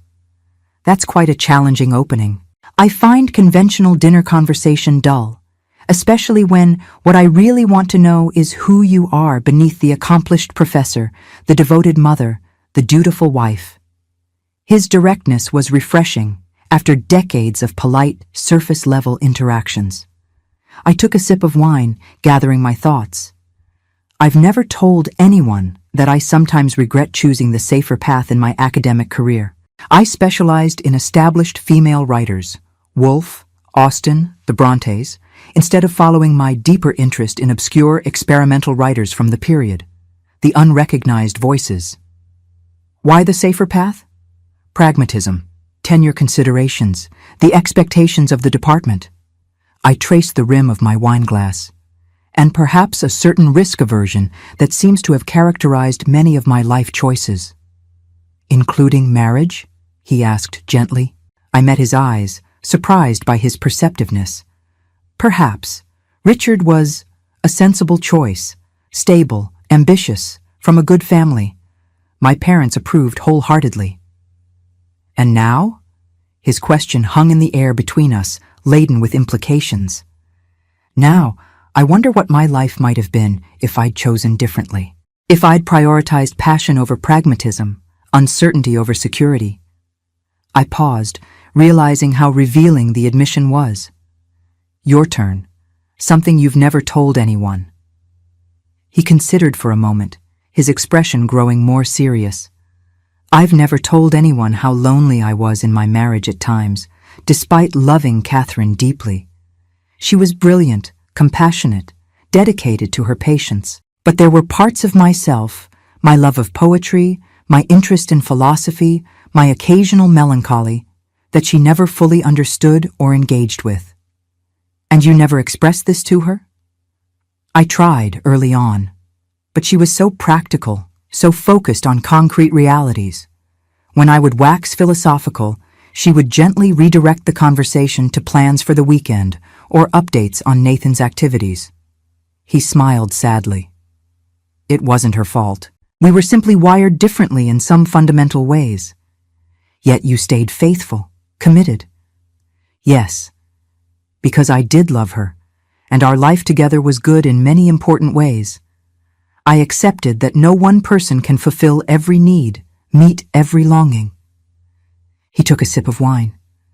But since her passing, I found myself wondering if I settled for less connection than was possible. Our first courses arrived, his carpaccio, my arugula salad, providing a moment to absorb the unexpected depth of our exchange. We had moved far beyond polite dinner conversation into territory that felt both dangerous and essential. As we ate, our discussion flowed with surprising ease from literature to politics, from architecture to music. Douglas shared stories of his most challenging design projects. I told him about my sabbatical year in London, researching Virginia Woolf's manuscripts. We discovered shared tastes in French cinema and Italian opera, a mutual dislike of social media and reality television. With each revelation, each point of connection, I felt something inside me unfurling, a part of myself that had been carefully tucked away for decades, preserved but untouched. Douglas not only listened to my thoughts and opinions, but engaged with them, challenged them, built upon them in ways that made our conversation feel like an intricate dance, each step leading naturally to the next. By the time dessert arrived, a dark chocolate torte with espresso gelato to share. A warm intimacy had developed between us that went far beyond physical attraction. This, I realized, was what I had been missing without fully understanding its absence. This intellectual and emotional engagement, this sense of being truly seen and heard by another person. "Will you walk with me a bit?" Douglas asked as we left the restaurant. The night is unusually warm, and the common is beautiful this time of year. Prudence dictated that I should decline, should head home to Richard and the safety of familiar routines. Instead, I heard myself say, "I'd like that." We strolled along the lamplit paths of Boston Common, close but not touching, our conversation continuing its easy flow. Near the frog pond, Douglas paused, turning to face me. "Eleanor," he said softly, "I want to be completely honest with you. Tonight has only confirmed what I've felt since we met, that there's something rare and precious between us, something I haven't experienced in a very long time, perhaps ever." My heart raced at his words, at the intensity in his eyes. "I feel it too," I admitted, my voice barely above a whisper. "Where does that leave us?" he asked, the question encompassing all the complexity of our situation. My marriage, our children, the geographical distance between Boston and New York, the lives we had built separately. "I don't know," I answered honestly. "This is uncharted territory for me." He nodded, understanding in his expression, "For me as well." He reached out slowly, giving me time to withdraw if I chose, and took my hand in his. "All I know is that I'm not ready to walk away from whatever this is between us." His fingers intertwined with mine, warm and strong, the simple contact more intimate than I had expected. Standing there in the soft glow of the park lamps, leaves rustling gently overhead, I felt simultaneously terrified and exhilarated. Poised on the edge of a precipice, knowing that my next choice would set in motion consequences I couldn't fully predict or control. "Neither am I," I whispered, and with those 3 words, I took a step into the unknown. The weeks following my dinner with Douglas took on a dreamlike quality. We established a rhythm of communication that became the hidden heartbeat of my days. Text messages in the morning and evening, occasional phone calls when circumstances allowed privacy, a shared digital commonplace book where we recorded quotes, observations, and thoughts for each other. Each connection, however brief, felt like a lifeline drawing me toward a version of myself I was only beginning to recognize. We managed 2 more meetings before Thanksgiving, another dinner when Douglas was in Boston for a client presentation, and a seemingly chance encounter at the Museum of Fine Arts that we had carefully orchestrated. Each time, the connection between us deepened, the attraction grew more undeniable. Yet we maintained certain boundaries, both physical and emotional, conscious of the complexity of our situation. Meanwhile, wedding plans accelerated as Jessica and Nathan settled on New Year's Eve for their ceremony. I threw myself into mother-of-the-bride duties with perhaps too much enthusiasm, grateful for the legitimate excuse to be in frequent contact with Douglas about venues, vendors, and various logistics. "Mom, you and Douglas have really bonded over this wedding planning," Jessica commented during a cake tasting in early December. It's so sweet. Nathan says his dad hasn't been this engaged in anything since before his mom died. I managed a neutral smile, guilt twisting beneath my breastbone. He's very invested in Nathan's happiness, I replied, focusing intently on comparing buttercream flavors. Unlike Dad, Jessica added with a hint of bitterness. He still hasn't found time to meet with the tuxedo rental place, and the wedding's less than a month away. I sighed, unable to defend Richard's detachment, but uncomfortable with the emerging dynamic where Douglas was being cast as the involved parent, while my husband appeared disinterested. It felt dangerously close to creating a narrative that might justify my growing emotional infidelity. Your father shows love in his own way, I said, the words so practiced they emerged automatically. He's covering all the wedding expenses without question. Jessica rolled her eyes, a gesture that transported me back to her teenage years. Yes, throwing money at things is definitely Dad's love language. The observation was uncomfortably accurate. Richard's approach to family had always been primarily financial, providing well, ensuring security, building educational funds. The emotional labor, the day-to-day nurturing, the presence at school events and doctor appointments, these had fallen to me almost exclusively. For years I had accepted this division, had even defended it to friends who questioned the imbalance. Now, seeing it through Jessica's eyes, and increasingly through my own newly awakening perspective, I found myself questioning what I had so long rationalized. 2 weeks before Christmas, the collision I had been dreading finally occurred. Jessica had organized a pre-holiday dinner at her apartment for both sets of parents, a blending of families before the official wedding festivities. It would be the first time Richard and Douglas would interact extensively, and the thought filled me with anxiety. Looking forward to tonight? Richard asked as we drove to Jessica's Cambridge apartment, his tone suggesting the dinner was merely another social obligation to be checked off a list. Yes, I replied, keeping my eyes on the snowy road. It will be nice to get to know Nathan's father better. Richard murmured non-committally, returning his attention to his phone. Seems like you've already been handling most of that wedding coordination with him. I glanced at him sharply, searching for any hint of suspicion in his tone, but his expression remained neutral, uninterested. Someone has to, I replied, unable to keep a slight edge from my voice. And you're so good at it, Eleanor, he said, with what he clearly thought was a complimentary smile. You know I'm hopeless with those details. I didn't respond, focusing instead on finding parking in the crowded neighborhood. By the time we arrived at Jessica's door, I had composed myself, determined to navigate the evening with grace, despite the emotional minefield it represented. The apartment was warm and festive, a small Christmas tree twinkling in one corner, delicious aromas emanating from the kitchen where Nathan was putting final touches on dinner. Jessica greeted us with hugs, taking our coats and offering wine. Douglas is already here, she informed us, leading the way to the living room. He brought the most amazing French wine. And there he was, rising from the sofa as we entered, his expression carefully neutral, though his eyes, when they met mine, conveyed a silent private greeting that seemed to bypass all barriers. Richard, he said, extending his hand to my husband. Good to see you again. I think we've only met briefly at the engagement party. Right, yes, Richard replied with his professional smile, the one he used at corporate functions when engaging with people he had no personal interest in. Douglas, was it? Nathan's father? That's right, Douglas Parker.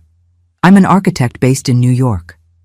The two men shook hands, a study in contrasts, Douglas tall and silver-haired with his expressive eyes and warm demeanor, Richard trim and polished with his corporate bearing and practiced charm. For a disconcerting moment, I saw them as a stranger might. Two successful men in their late 60s, both handsome in their different ways, both accomplished in their fields. The fact that I was married to one while harboring deepening feelings for the other seemed suddenly absurd, like something from a French farce.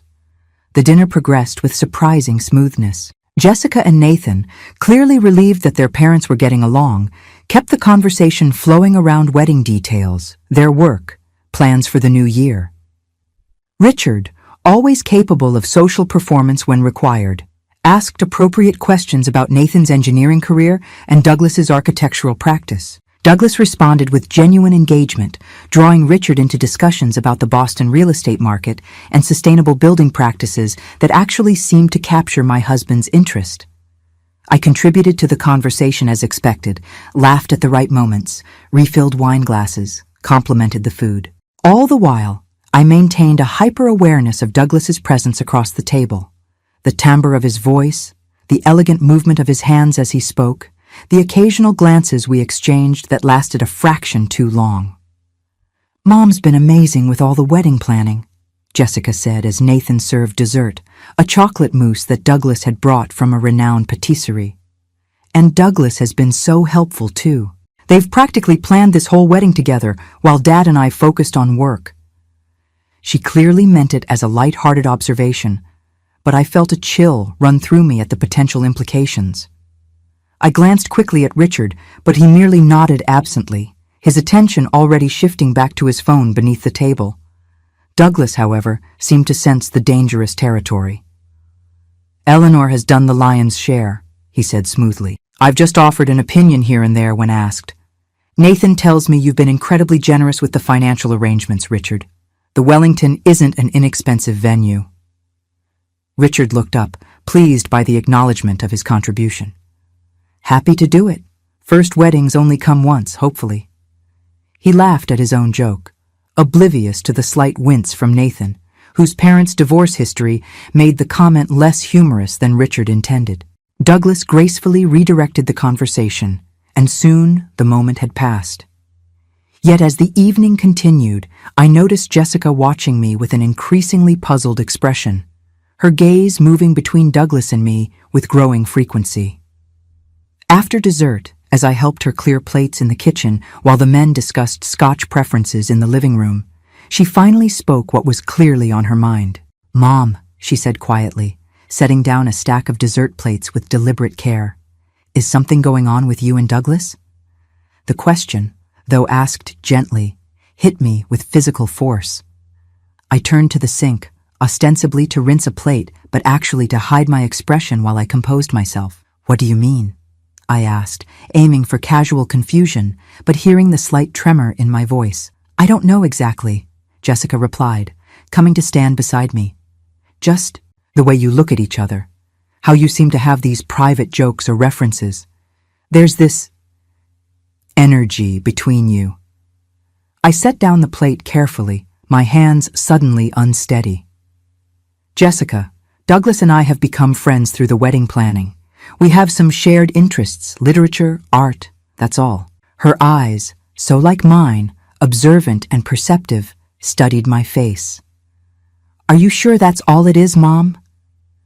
The direct question, asked with such gentle concern, nearly broke my composure.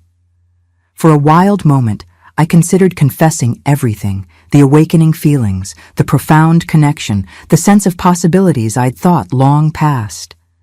But the thought of burdening my daughter with this knowledge, especially so close to her wedding, was unthinkable. "Of course that's all," I assured her, managing a smile I hoped appeared more convincing than it felt. "What else could it be? I'm 66 years old and have been married to your father for 40 years. She held my gaze a moment longer, then nodded, though something in her expression suggested she wasn't entirely convinced. "Okay, I worry about you sometimes, Mom. You've always put everyone else first. Dad, me, your students. I sometimes wonder if you've ever truly done anything just for yourself."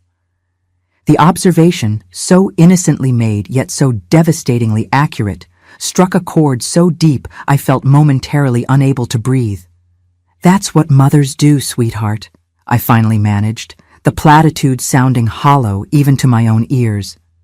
"Maybe," Jessica replied, reaching for more plates. "But you're not just a mother. You're a person too." We returned to the living room with coffee, the conversation having shifted to Nathan's parents' divorce when he was 12, a subject that made me acutely uncomfortable given my own emotional state. "It was actually quite civil," Douglas was explaining to Richard. "Catherine and I realized we had grown in different directions, wanted different things. We managed to remain friends and co-parents, which I think made it easier on Nathan. Still, Richard said with the certainty of someone who had never questioned his life choices, marriage is a commitment.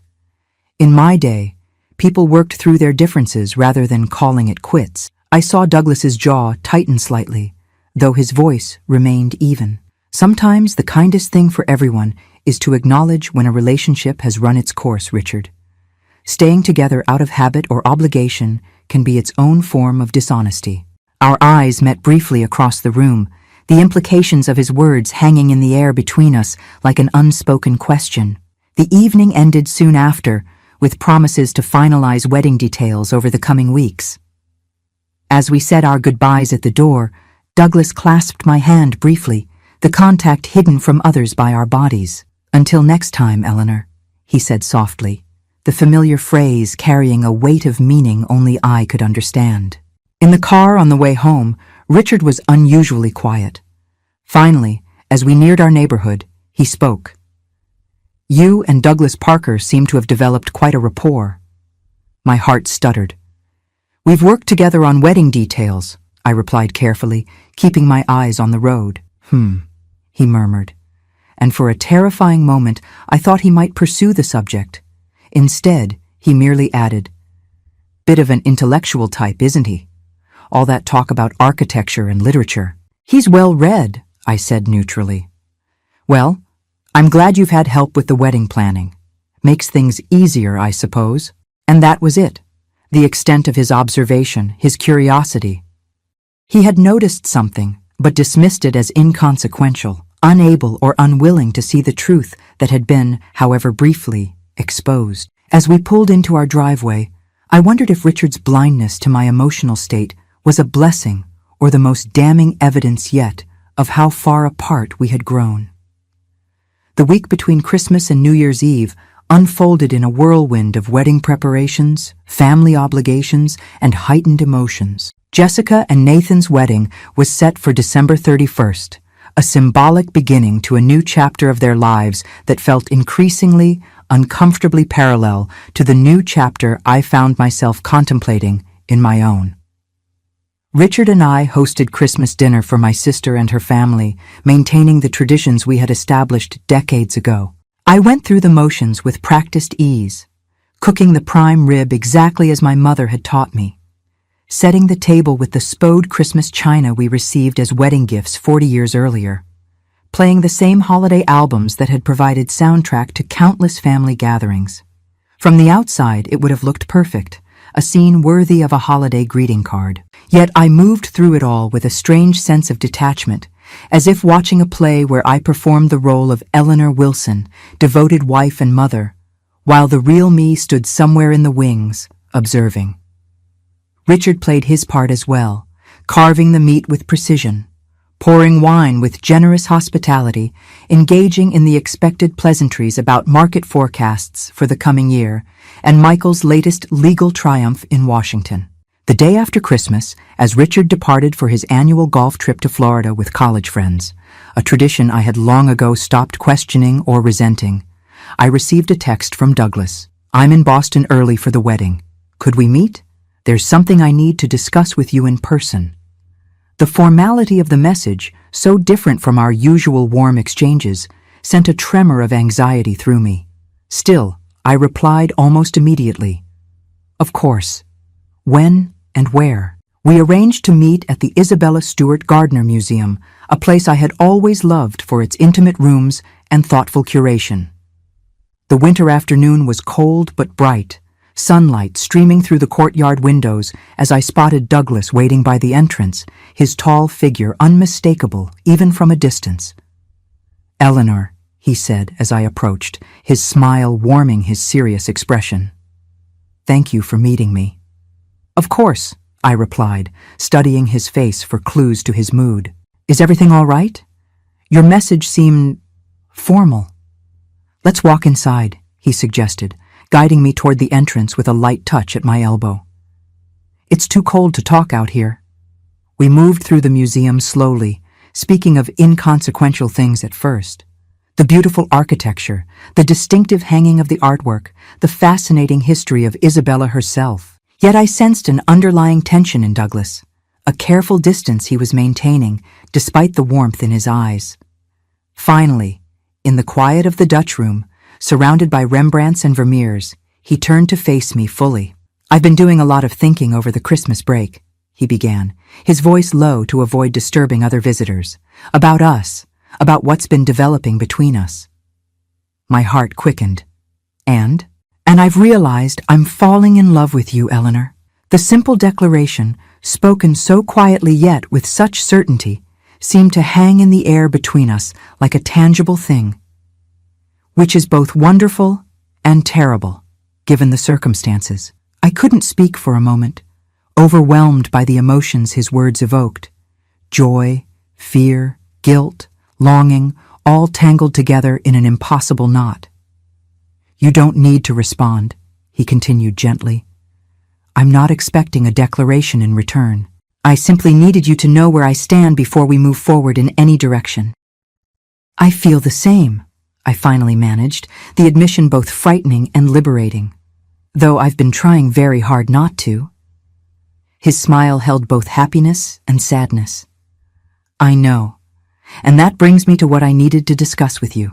He guided me to a bench where we could sit, positioned as if admiring Rembrandt's self-portrait, age 23, though neither of us was truly seeing the painting. "I won't be the man who destroys a 40-year marriage, Eleanor. I can't be that person. And I refuse to put you in a position where you're living a double life, lying to Richard and your family, compromising the principles that make you who you are." A cold weight settled in my stomach. "Are you saying goodbye?" "No," he said quickly, his hand finding mine briefly on the bench between us. "I'm saying I think you need to make a decision about what you truly want. Not for me, not for Richard, not for Jessica or anyone else. For yourself." "What do you mean?" "I mean that if what's between us is real, and I believe it is, then perhaps you need to have an honest conversation with Richard about the state of your marriage, regardless of what happens between you and me." The suggestion hit me with almost physical force. In all my swirling thoughts and emotions over the past weeks, I had constructed various scenarios, continuing the secret connection with Douglas, gradually pulling away from him to recommit to my marriage, even occasionally indulging in fantasies of a different life entirely. But I had not seriously considered the prospect of actually confronting Richard with the truth of our relationship's emptiness. "I can't possibly have that conversation days before Jessica's wedding," I said, seizing on the most immediate practical obstacle. "Of course not," Douglas agreed. "I'm not suggesting immediate action, just consideration of what your life could be if you were truly honest. With Richard, with yourself." "And if I were honest with Richard?" "What then?" I challenged, a hint of anger surfacing. "Are you suggesting you and I could have some kind of future at our age?" His expression remained steady. "I'm suggesting that at 66, you still deserve happiness, fulfillment, love, whether that ultimately includes me or not." We sat in silence for a long moment, the weight of his words settling around us. In the adjacent courtyard, winter light streamed through the glass ceiling, creating patterns on the stone floor that shifted with passing clouds. "I've been thinking about something Jessica said," I finally spoke, "at that dinner before Christmas. She mentioned that I've always put everyone else first, Richard, her, my students. She wondered if I'd ever done anything truly for myself." Douglas nodded, encouraging me to continue. "The thing is, she's right. I've spent my entire adult life being what others needed me to be. Supportive wife, nurturing mother, dedicated professor. Even my academic focus was chosen partly for its safety, its acceptability. Somewhere along the way, I lost track of who Eleanor is apart from all those roles." "And who is Eleanor when she's just herself?" Douglas asked softly. I smiled ruefully. "I'm not entirely sure anymore, but I think she's someone who loves poetry more than prose, who prefers Bergman films to Hollywood blockbusters, who once dreamed of spending a year in Paris writing about obscure female modernists. She's someone who values intellectual connection as much as physical attraction, someone who still has desires ambitions, capacity for joy that she had almost forgotten existed. "She sounds remarkable," Douglas said, his eyes warm with understanding. "I'd like to know her better." The simple statement, offered without pressure or expectation, touched me deeply. "I think I would too," I admitted. "Know her better, I mean." We continued our walk through the museum, our conversation shifting to safer topics as we moved among other visitors. Yet something fundamental had changed, not just between Douglas and me, but within myself. A door had been opened that I wasn't sure I could close again, even if I wanted to. "When do you return to New York after the wedding?" I asked as we prepared to leave. "January 3rd, I have a client meeting on the 4th. I nodded, making a decision. "Richard will be at a financial conference in Chicago until the 5th. Perhaps we could have dinner on the 2nd? I'd like to continue our conversation." His eyes held mine, understanding the significance of the timing. "I'd like that very much." As we parted outside the museum, he took my hand briefly, the contact brief but meaningful. "Whatever you decide, Eleanor, know that meeting you has been a gift I never expected at this stage of life." The days leading up to the wedding passed in a blur of final preparations. Jessica was radiant with happiness, and even Richard seemed to catch some of the excitement, making a genuine effort to be present for the rehearsal dinner and related festivities. Douglas and I maintained a careful distance, our interaction limited to necessary wedding-related matters, though occasional glances conveyed the deeper current running beneath the surface. The wedding itself was beautiful. The Wellington Hotel's rooftop garden transformed into a winter wonderland with thousands of white lights, crystal decorations catching and refracting the glow, heat lamps providing warmth against the December chill.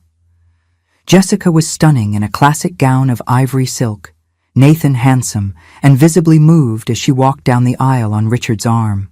As mother of the bride, I sat in the front row, acutely aware of Douglas seated directly across the aisle in the corresponding place of honor as father of the groom. When the officiant spoke of love, commitment, and the courage to choose a life together, our eyes met briefly, a wordless communication laden with meaning. At the reception, I danced with Richard perfunctorily, then with my new son-in-law with genuine affection.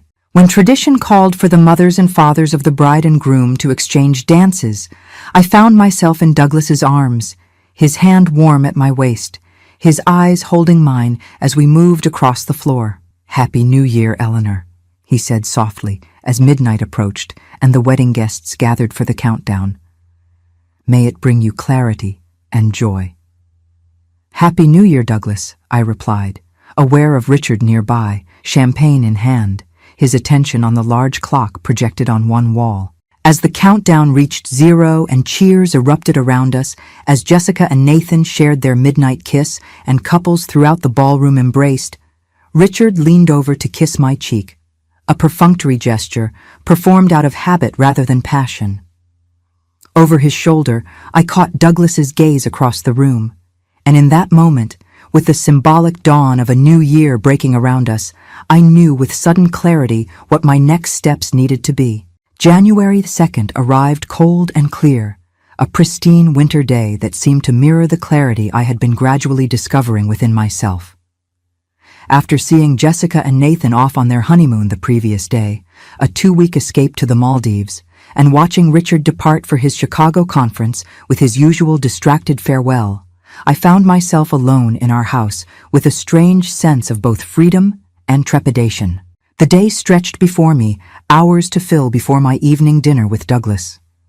I moved through the quiet rooms, seeing them with new eyes, the carefully curated artwork that Richard and I had collected over decades, the bookshelves filled with volumes that charted my intellectual journey, the photographs documenting family milestones. Every object told a story, represented a choice, embodied some aspect of the life we had built. In my study, I found myself drawn to a small framed photograph I kept on my desk, a picture taken during my graduate school days at Cornell before I met Richard. In it, a much younger Eleanor stood on the arts quad, autumn leaves swirling around her, laughing at something off camera. I remembered that day vaguely, a crisp October afternoon when possibilities had seemed endless. when my future stretched before me like an unwritten novel, full of potential plot twists and character developments I couldn't yet imagine. What would that young woman think of the life I had ultimately chosen?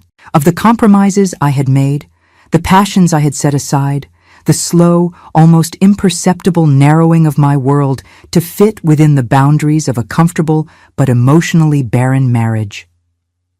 I turned away from the photograph, unwilling to face its silent accusation, and prepared for the evening ahead with deliberate care. I chose a deep blue dress I had purchased years ago for a faculty gala but had never worn, Richard having canceled our attendance at the last minute due to a work emergency.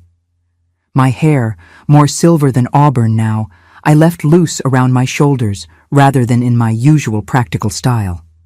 Small rebellions, perhaps, but they felt significant as I studied my reflection in the mirror. The restaurant Douglas had selected was an intimate French bistro in Beacon Hill, far from our usual haunts and unlikely to be frequented by acquaintances from either the university or Richard's corporate circle.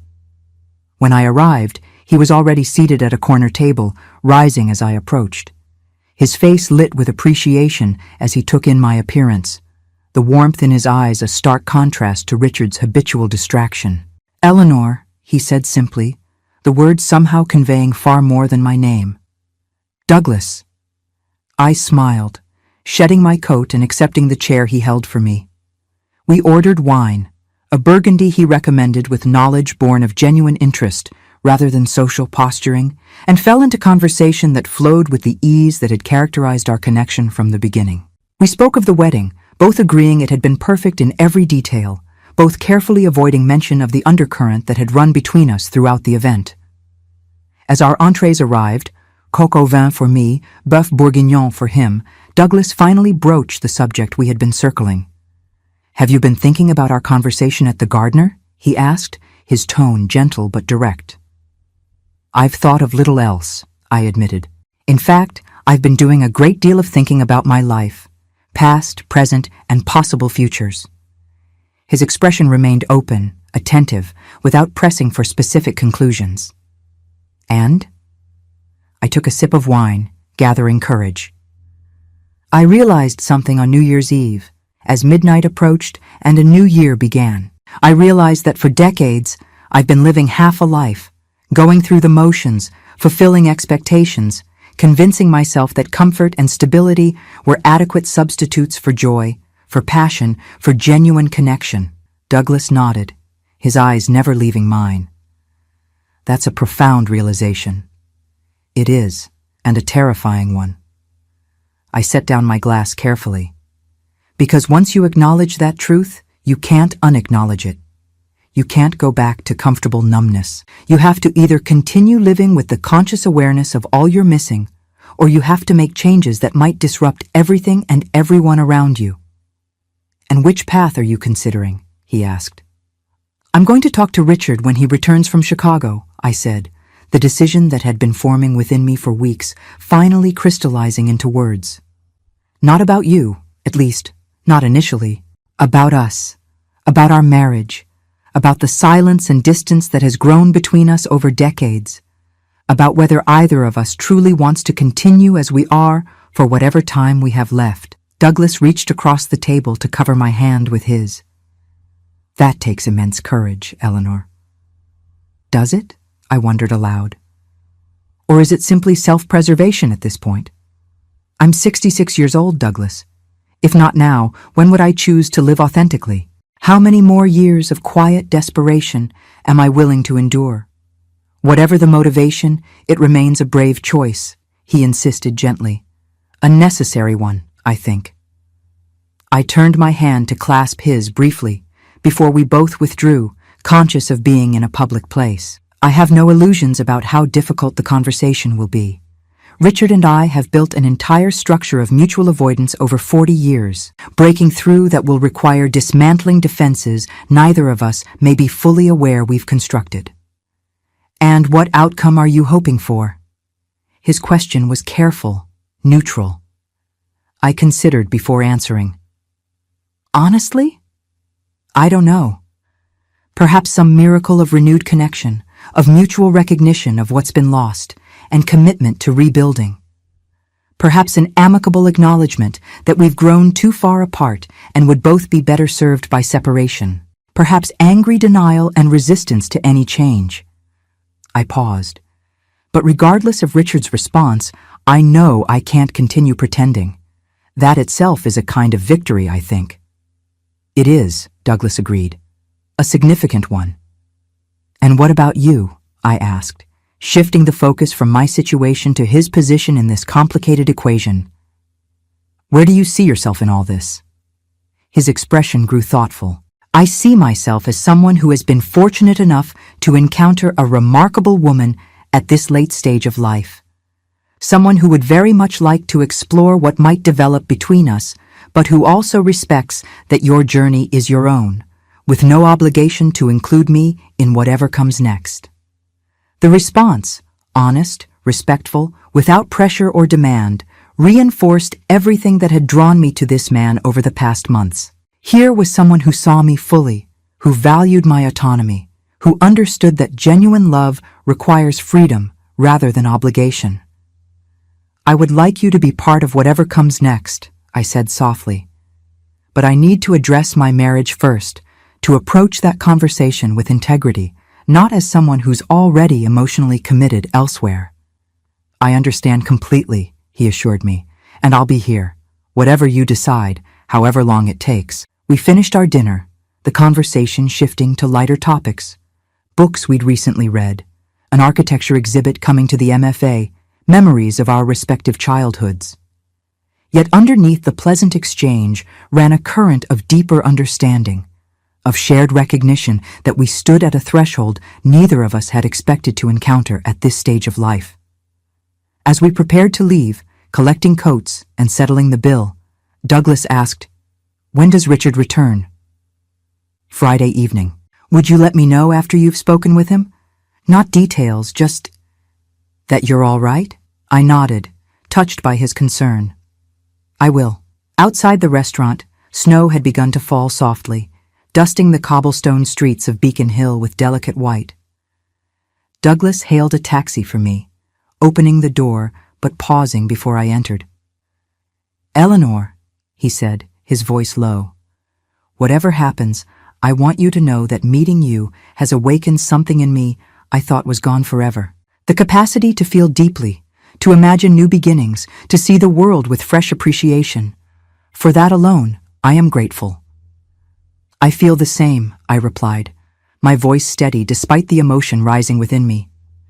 "You've helped me remember who I am beneath all the roles I've played for so long. Whatever comes next, I'll carry that gift with me always." For a brief moment, sheltered from view by the open taxi door and falling snow, he leaned forward and kissed me. Not the cautious, questioning kiss we had shared at the engagement party, but something deeper, an affirmation of possibility, of connection, of hope. "Until next time," he said as I settled into the taxi. "Until next time," I echoed, the phrase no longer a simple farewell, but a promise, an act of faith in a future neither of us could yet define. As the taxi pulled away, carrying me back to the home I had shared with Richard for 30 years, I felt neither guilt nor anxiety, but rather a profound sense of rightness, as if after decades of drifting gradually off course, I was finally correcting my navigation, setting sail toward waters unknown, but somehow calling me home. I had no illusions about the difficulty of what lay ahead. The conversation with Richard would be painful, possibly devastating for both of us. The reactions of Jessica, of friends, of colleagues, would range from supportive to judgmental. The practical complications of potentially unwinding a 40-year marriage would be considerable. Yet as I watched the familiar streets of Boston pass by, transformed by gently falling snow into something new and beautiful, I knew with certainty that at 66 I was not too old for courage, for honesty, for beginning again. The years ahead, however many I might have, deserved to be lived fully, authentically, with heart engaged as well as mind. Douglas had been right that day at the museum. I deserved happiness, fulfillment, love, not as rewards to be earned through decades of compromise and self-denial, but as the natural birthright of a human being at any age. The awakening he had catalyzed in me went beyond romantic feelings for one particular man. It was an awakening to my own worth, my own right to choose the shape of my remaining years. As the taxi approached my neighborhood, I felt a curious lightness despite the gravity of decisions ahead. The Eleanor who would step from this vehicle was not the same woman who had entered it 66 years ago, or 40 years ago, or even 6 months ago. She was, at last, simply herself, complex, imperfect, still discovering, still becoming. And in that becoming, whatever form it ultimately took, I had finally found the courage to claim my own life. And I am tired.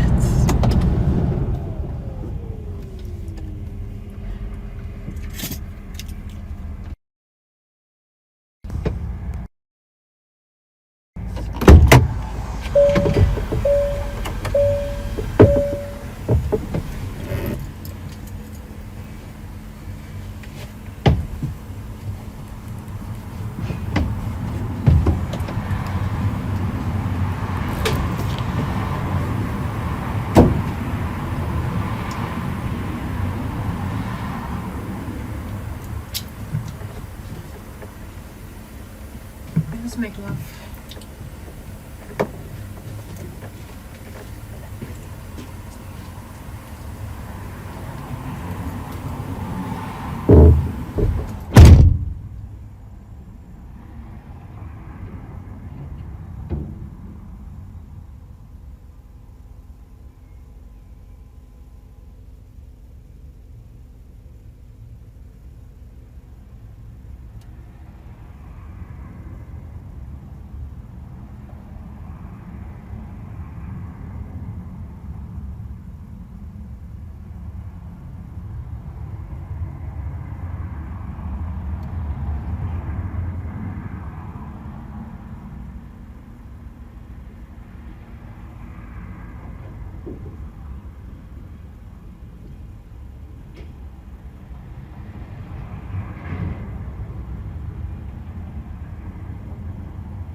try.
Good enough.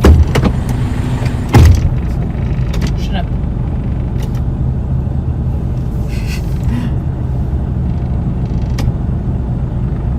Shh.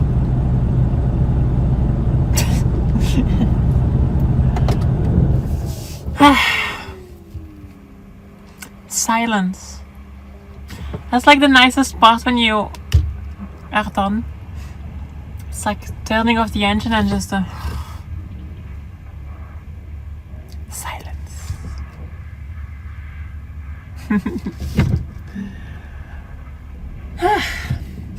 Okay, I'm gonna finish the paperwork and then I go home.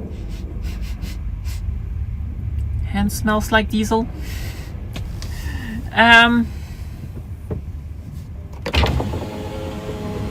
It is warm.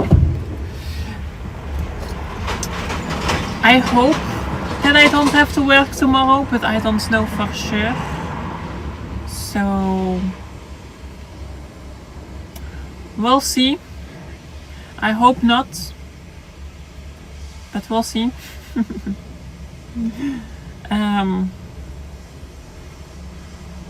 Yeah.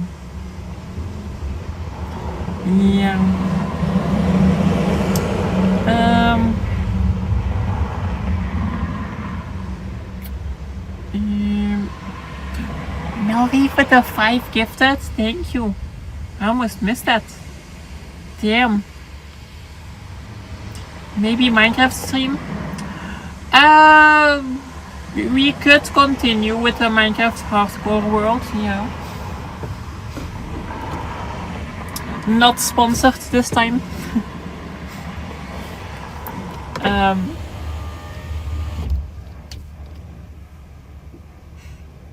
Yeah, I don't know, we'll see.